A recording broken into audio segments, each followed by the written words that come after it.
U.S. President Donald Trump responded by saying that the U.S. will handle it, but he hasn't elaborated as to how the U.S. will handle the mounting North Korean crisis.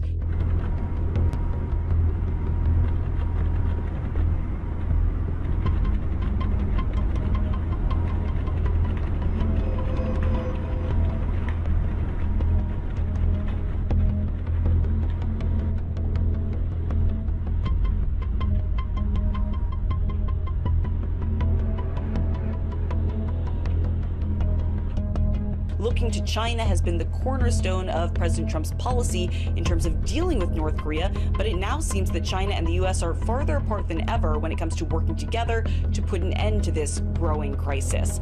U.S. officials, including the president himself, has said that China has failed to use its leverage, its economic leverage in the region, to rein in North Korea, to try and put an end to its nuclear program. At the same time, Beijing is now pushing back against Washington, D.C. The Ministry of Foreign Affairs saying that China didn't create this problem with regard to North Korea. And now China's ambassador to the UN calling on both Pyongyang and D.C. to work to lower the tension on the region. Yes, they have condemned Pyongyang for the launch of another ICBM, but they say that rhetoric from D.C. isn't helping the matter either, specifically pointing to this often repeated phrase that all options are on the table. That's something that President Donald Trump has said, that the Vice President has said, that the U.S.'s ambassador to the UN has said, and that the Secretary of State has also said.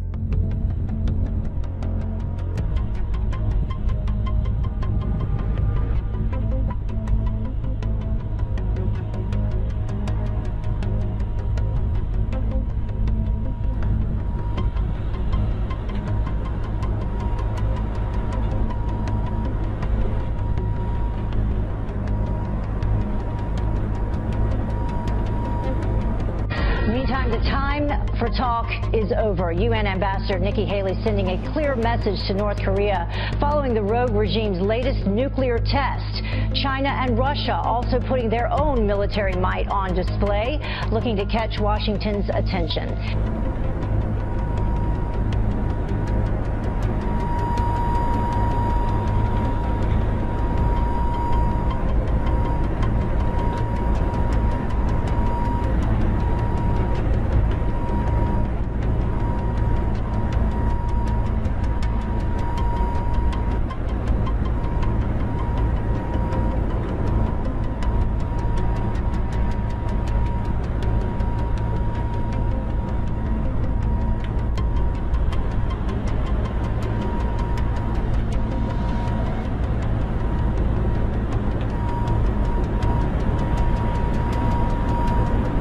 Secretary of State Rex Tillerson sent a clear message to North Korea on Tuesday, saying the United States wants to talk.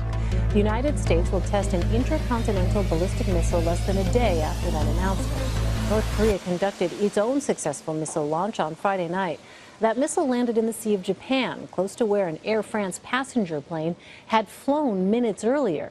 Experts believe it had the range to hit major cities in the U.S. In response to the launch, the U.S. flew strategic bombers over the Korean peninsula, and President Trump expressed disappointment in China. Secretary of State Rex Tillerson addressed the issue at the State Department on Tuesday. Let's take a listen to some of that.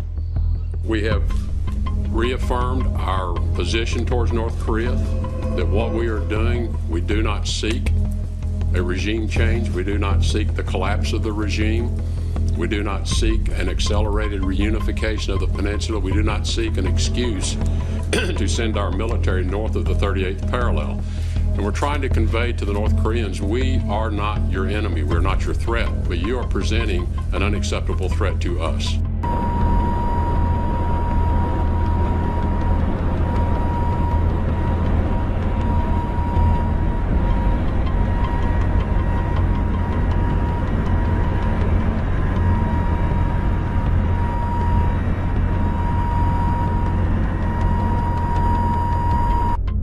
All right, so Secretary Tillerson trying to make it clear there, the U.S. does not seek an excuse to use military action against the North. But now, does the U.S. have that excuse? If not, under what circumstances could there be a justification? Well, I think Tillerson was drawing a distinction between military regime change and other possible options. Many experts think one of the only things that might trigger North Korea to use nuclear weapons is if it believes its regime was at risk, if the United States was going to invade and overthrow it. So I think Tillerson was trying to reassure them on that front.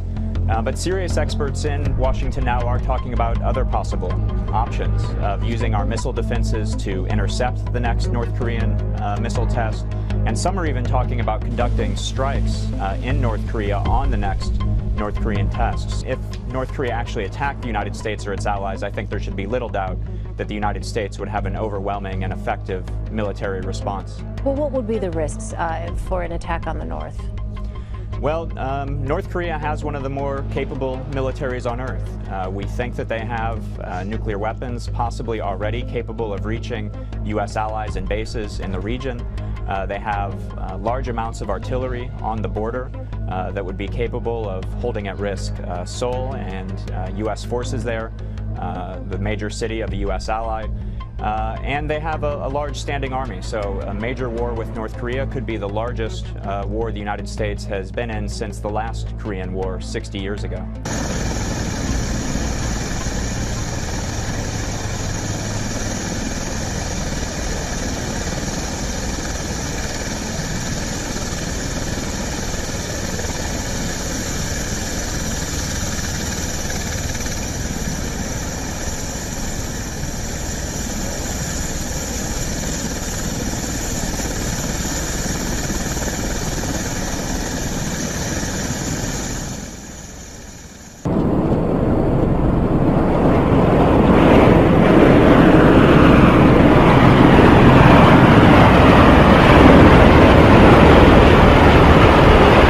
The war of words between the US and North Korea is generating plenty of headlines amid growing fears it could erupt into a real confrontation. And even Trump's military advisor is ringing the alarm. I think we're not closer to war than a week ago, but we are closer to war than we were a decade ago. And this has been a problem that we've procrastinated on for a long period of time. And now it's coming to a head where the threat from North Korea, not only to the United States, but to the world, is very, very clear. And it seems many people have taken the bait.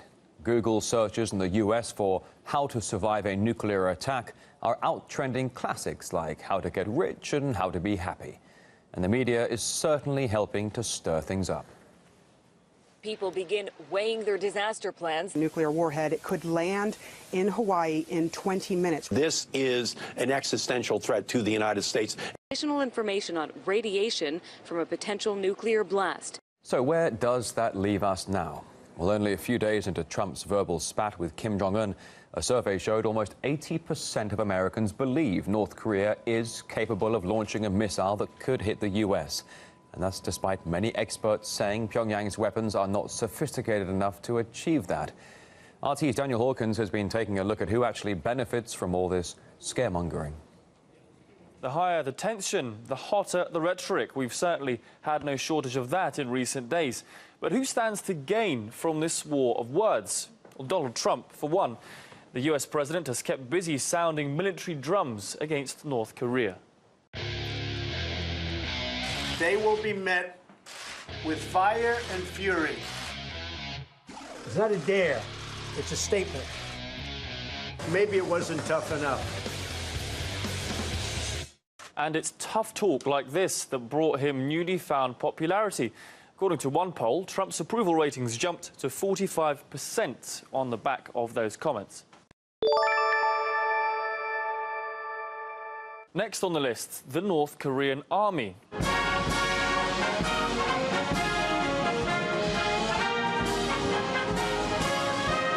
Pyongyang claims a whopping 3.5 million volunteers have signed up for the country's military, all because of the recent escalation. If true, definitely a win for Kim Jong-un and his army recruiters. Now moving on to Guam, the US territory located closest to North Korea. People there have already received guidelines on what to do when they see a mushroom cloud. But there's an unexpected cause for celebration, because apparently all the hype will actually do the island good. You're going to be taken care of. You become, Eddie, I have to tell you, you become extremely famous. All over the world, they're talking about Guam, and they're talking about you, and I think you're going to get tourism. I can say this, your tourism, you're going to go up in like 10-fold. And where there's war, or even the talk of one, there's always big money. And this time it's 10 points for the bunker business. Sales are apparently going through the roof on the wave of apocalypse hysteria. Now, with military tensions running high, bomb shelters are, alas, making a comeback. Clyde Scott helps people who are really rich and really freaked out. His clientele has changed from people afraid Obama would take their property to those afraid Trump will start a nuclear war. All this drama with North Korea, it's paying off in a big way for this company. Take a look at what they are selling here. These are massive bomb shelters. And one such company is even inviting people to form an entire survival community. If all that nuclear Armageddon talk has you scared for your life, you can move to one of these bunkers scattered around a whopping 20 square kilometers in South Dakota. Yet another firm says they're completely sold out. Our inventory did sell out, but we have the capacity to manufacture at least 1,000 shelters a year and supply many countries around the world.